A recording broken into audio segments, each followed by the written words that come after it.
অহা 21 জানুৱাৰী তাৰিখে কমতাপুৰ ৰাজ্য পুনৰ গঠন কোচাছমুখী জনগোষ্ঠীক জনজাতিকৰণৰ দাবীত সৰু কোচাছমুখী ছাত্ৰ সন্থাৰ লগতে কেইবাটাও কোচাছমুখী জনগোষ্ঠীৰ জাতীয় সংগঠনৰ সন্মিলিত মঞ্চই 12 ঘণ্টীয়া অসম বন্ধৰ কাৰ্যসূচী ঘোষণা কৰিছে আৰু এই কাৰ্যসূচী ঘোষণা কৰাৰ পিছতেই বৰ্তমান কেন্দ্ৰ আৰু ৰাজ্যত থকা বিজেপি নেতৃত্বাধীন চৰকাৰখনে আক্ৰাছুৰ এই অসম বন্ধৰ কাৰ্যসূচী প্ৰত্যাহাৰ কৰিবৰ কাৰণে আৰক্ষীৰ জৰিয়তে হাৰাশাস্তি কৰি আহিছে। দুৰ্ভাগ্যজনক কথা যে সদু কোচাছমুখী ছাত্ৰ সন্থা আৰু সন্মিলিত মঞ্চই কোচাছমুখী জনগোষ্ঠীৰ ন্যায্য প্ৰাপ্তিৰ কাৰণে অনিচ্ছা সত্ত্বেও অসম বন্ধৰ দৰে কাৰ্যসূচী ঘোষণা কৰিছে আৰু এই ঘোষণা কৰাৰ পিছতেই সদু কোচাছমুখী ছাত্ৰ সন্থাৰ সভাপতি ক্ষিতিশ বৰ্মন ডাঙৰীয়াক বঙাইগাঁও আৰক্ষীয়ে হাৰাশাস্তি কৰি আছে, সংযোগে বেলেগ বিৰূপ মন্তব্য কৰিছে, আনকি তেখেতৰ পৰিয়ালকো হাৰাশাস্তি কৰিছে আৰু ক্ষিতিশ বৰ্মনক নিজ বাসভৱনত নাপাই ক্ষিতিশ বৰ্মনৰ ঘৰত আৰক্ষীয়ে এখন লিগেল নটিচ জাৰি কৰিছে। যে এইটো কি সূচায় যে আজি কোচাছমুখীসকলে আজি বছৰ বছৰ ধৰি ন্যায্য প্ৰাপ্তিৰ কাৰণে আন্দোলন কৰি আহিছে, কমতাপুৰ ৰাজ্যৰ দাবীটোক ৰাজনৈতিকভাৱে সমাধানৰ দাবী কৰি আহিছে। জনজাতিকৰণৰ বিষয়টো বৰ্তমান কেন্দ্ৰ আৰু ৰাজ্যত থকা বিজেপি নেতৃত্বাধীন চৰকাৰখনেই 2019 চনৰ 7 জানুৱাৰী তাৰিখে ৰাজ্যসভাত এখন বিধেয়ক উত্থাপন কৰিছিল আৰু অসমৰ মাননীয় মুখ্যমন্ত্ৰী ডক্টৰ হিমন্ত বিশ্ব শৰ্মা, তেখেতৰ কেবিনেট সতীৰ্থ পীযুষ হাজৰিকা আৰু জয়ন্ত বৰুৱা ডাঙৰীয়াৰ নেতৃত্বত আক্ৰাছু সমন্বয়ৰ কেইবাটাও সংগঠন যেতিয়া বহিছিল, কৈছে যে জনজাতিকৰণৰ বিষয়টো কেতিয়াবা কৈছে তেওঁলোকে 60% হৈছে, কেতিয়াবা 90% হৈ থকা বুলি কৈছে। অকল বৰ্তমানৰ জনজাতিসকলৰ অধিকাৰ যাতে খৰ্ব নহয় সেইটো নিৰ্ণয় কৰিবৰ কাৰণে এটা মডেলিটি নিৰ্ণয় কৰিবৰ কাৰণেহে সময় লাগিব বুলি কৈছে। কিন্তু আনফালে স্বয়ং মুখ্যমন্ত্ৰী ডাঙৰীয়াই কৈছে যে অসমৰ 6জনে জনজাতিকৰণ গ'লে অসম ৰক্তাক্ত হ'ব। আনহাতে তেওঁলোকে বিধানসভা নিৰ্বাচন লোকসভা নিৰ্বাচনত ফিতাহী মাৰি তেওঁলোকে 6 মাহৰ ভিতৰতেই কোচাছমুখী জনগোষ্ঠীক জনজাতিকৰণ কৰিব বুলিছে। বৰ্তমান প্ৰধানমন্ত্ৰী নৰেন্দ্ৰ মোদী ডাঙৰীয়াই 2014 চনৰ বঙাইগাঁও জিলা কাকৈজানাত আহি পেলাই সহজভাৱে ঘোষণা কৰি দিছিল যে কেন্দ্ৰত বিজেপি চৰকাৰ আহিলে আমি জনজাতিকৰণৰ বিষয়টো সমাধান কৰিম। গতিকে আজি কেন্দ্ৰ ৰাজ্যত থকা বিজেপি চৰকাৰখনে কোচাছমুখী জনগোষ্ঠীৰ দীৰ্ঘদিনীয়া এই মৰ্মমতা উপলব্ধি নকৰি কোচাছমুখীসকলৰ যি গণতান্ত্ৰিক যি আন্দোলন, এই গণতান্ত্ৰিক আন্দোলনক আজি ফেচিষ্ট মানসিকতাৰ দ্বাৰাই আজি এই কাৰ্যসূচী প্ৰত্যাহাৰ কৰিবৰ কাৰণে আজি বিভিন্ন ধৰণে আজি হেঁচা প্ৰয়োগ কৰিছে। এইটো দুৰ্ভাগ্যজনক কথা, অগণতান্ত্ৰিক কাৰ্য।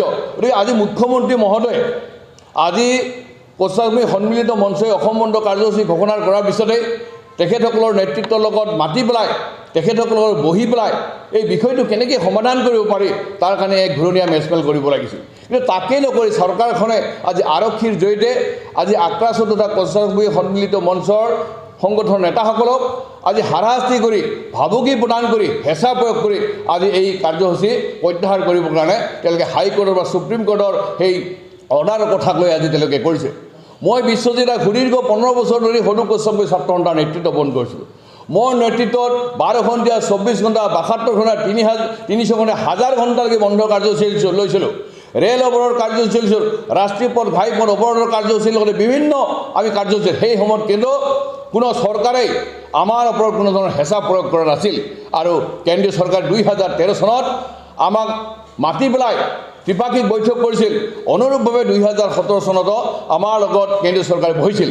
কিন্তু 2017 চনৰ পৰা আজিৰ এই মুহূৰ্তলৈ কেন্দ্ৰ ৰাজ্যত অধিষ্ঠিত বিজেপি নেতৃত্বাধীন চৰকাৰখনে কোচাছমুখী জনগোষ্ঠীৰ এই দীৰ্ঘদিনীয়া সমস্যা সমাধান কৰাৰ কাৰণে তেওঁলোকে ত্ৰিপাক্ষিক বৈঠক কৰাৰ তেওঁলোকে সহজা দেখুৱাব নোৱাৰে।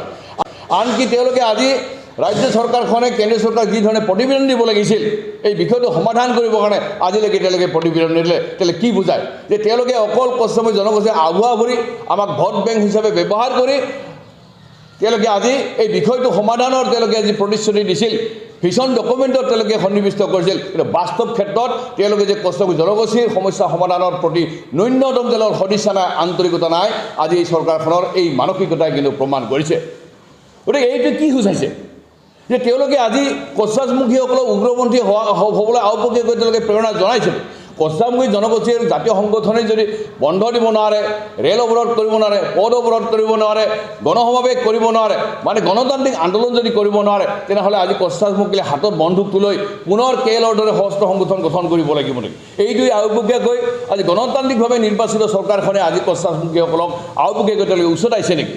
গতিকে আমি কেতিয়াও গণতান্ত্ৰিক পৰম্পৰাৰ আমি বিশ্বাসী নহয়, যাৰ কাৰণে আমি সদৌ কছাৰী ছাত্ৰ সন্থাই জীৱন সিংহ ডাঙৰীয়া আৰু KLO এনক আমি আজি ৰাজ্য চৰকাৰৰ ওচৰত, কেন্দ্ৰীয় চৰকাৰৰ ওচৰত আমি আনি পেলাই গোটাই দিছোঁ। কিন্তু আজি 2 বছৰ পাৰ হৈ গ'ল, আজিলৈকে জীৱন সিংহ ডাঙৰীয়াৰ লগত আজি কেন্দ্ৰীয় চৰকাৰ বা অসম চৰকাৰ বা পশ্চিমবংগ চৰকাৰে সৌজন্যমূলক তেওঁলোকে আজিলৈকে আলোচনা কৰা নাই। কিন্তু সিদিনাখনতো তেওঁলোকে কৈছিল যে সকলো উগ্ৰপন্থী সংগঠন মেইন ষ্ট্ৰীমত আহিব লাগে, তেওঁলোকৰ সমস্যা গণতান্ত্ৰিকভাৱে ঘূৰণীয়া মেচ মেলৰ সমাধান কৰাৰ তেওঁলোকে প্ৰতিশ্ৰুতি দিছিল। কিন্তু ক'ত গ'ল সেই প্ৰতিশ্ৰুতি? ক'ত গ'ল তেওঁলোকৰ সেই প্ৰতিশ্ৰুতি? তেওঁলোকে আজি জীৱন সিংহ ডাঙৰীয়াক আজি মানে DL কোচ ডাঙৰীয়াক আনিলে, তেওঁলোকে আজি আলোচনাৰ নামত আজি তেওঁলোকক কুক্ষিগত কৰি আজি তেওঁলোকে আৰক্ষীৰ বেষ্টনত সোমাই ৰাখিছে। আজিলৈকে আলোচনা নহ'ল যে আমি কাক বিশ্বাস কৰিম? গণতান্ত্ৰিক সংগঠন বিচাৰে কেন্দ্ৰীয় চৰকাৰ, ৰাজ্য চৰকাৰৰ ওচৰত আমি দাবী কৰিব লাগে, তেওঁলোকে আমাৰ অভিভাৱক, যে সেই অভিভাৱকৰ ওচৰত আমি ক্ষোভ প্ৰকাশ কৰিছোঁ, সেই অভিভাৱকৰ ওচৰত আমি দাবী কৰিছোঁ যে আমাৰ দীৰ্ঘদিনীয়া সমাধান নোহোৱা কছাৰী জনগোষ্ঠীৰ জাতীয় সমস্যাবিলাক সমাধান কৰিব লাগে। কিন্তু আজি সমাধান কৰিবৰ বিপৰীতে আজি কছাৰী জনগোষ্ঠীৰ জাতীয় আন্দোলন দমন নিপীড়ন প্ৰলোভনেৰে আজি নিশেষ কৰিব হৈছে। গতিকে এতিয়া আৰু আমাক সেই প্ৰলোভন দমন নিপীড়নৰ জৰিয়তে কছাৰী জাতীয় সংগ্ৰামখন স্মৃত কৰিব নোৱাৰে, এইটো স্পষ্ট কথা। অচিৰেই ইয়াতকৈ আৰু ভয়াৱহ আমি জংগী আন্দোলন কৰিবৰ কাৰণে কছাৰী সন্মিলিত মঞ্চ, কছাৰী জাতীয় সংগঠন আৰু কছাৰী জনসাধাৰণ কিন্তু সাজু আছে। এই কথাটো বৰ্তমান কেন্দ্ৰ ৰাজ্যত থকা বিজেপি নেতৃত্ব চৰকাৰখনক আমি সোঁৱৰাই দিলোঁ।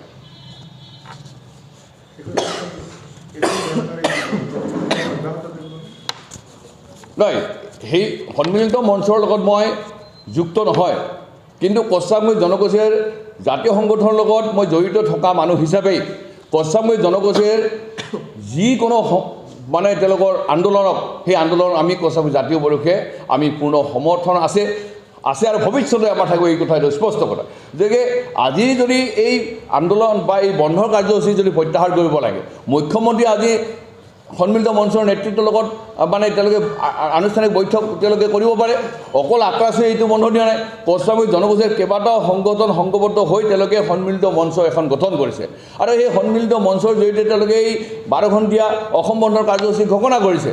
গতিকে আজি সেই সন্মিলিত মঞ্চৰ লগত বহক, আলোচনা নকৰাৰ কথাটো তেওঁলোকে কোৱা নাই, কিন্তু আলোচনাৰ বিপৰীতে তেওঁলোকে যে আজি দাবী ধমকি ভাবুকি নটিচ দি পেলাই, লিগেল নটিচ দি পেলাই উগ্ৰপন্থীৰ দৰে যদি ঘৰত গৈ পেলাই কৰায়ত্ব কৰিব খোজে, আটক কৰিব খোজে, তেওঁলোকে জেল হাজতলৈ প্ৰেৰণ কৰিব খোজে, তেনেহ'লে এজন দুজন শিৰীষ বৰ্মনক আটক কৰি জেল হাজতলৈ প্ৰেৰণ কৰিব, হাজাৰ হাজাৰ লক্ষ লক্ষ কছাৰী জনগোষ্ঠীক কিন্তু জেলত প্ৰেৰণ কৰিব নোৱাৰে, এইটো স্পষ্ট কথা। গতিকে কছাৰী জনগোষ্ঠীৰ এই ক্ষোভ, এই স্ফুলিংগ বিস্ফোৰণ হোৱাৰ আগতে মাননীয় মুখ্যমন্ত্ৰী ডাঙৰীয়াই কছাৰী সন্মিলিত মঞ্চৰ ঐক্য মঞ্চৰ লগত তেওঁলোকে এক ঘূৰণীয়া বৈঠক অনুষ্ঠিত কৰক আৰু কেন্দ্ৰ ৰাজ্যত থকা বিজেপি নেতৃত্বাধীন চৰকাৰখনে তেওঁলোকৰ যোৱা বিধানসভা লোকসভা নিৰ্বাচনত সমস্যাটো সমাধান কৰাৰ কাৰণে যি প্ৰতিশ্ৰুতি দিছিল, সেই প্ৰতিশ্ৰুতিলৈকে আখৰে আখৰে পালন কৰক। আমি সকলো আন্দোলন কাৰ্যসূচী আমি প্ৰত্যাহাৰ কৰিবৰ কাৰণে কিন্তু আমি সাজু আছোঁ।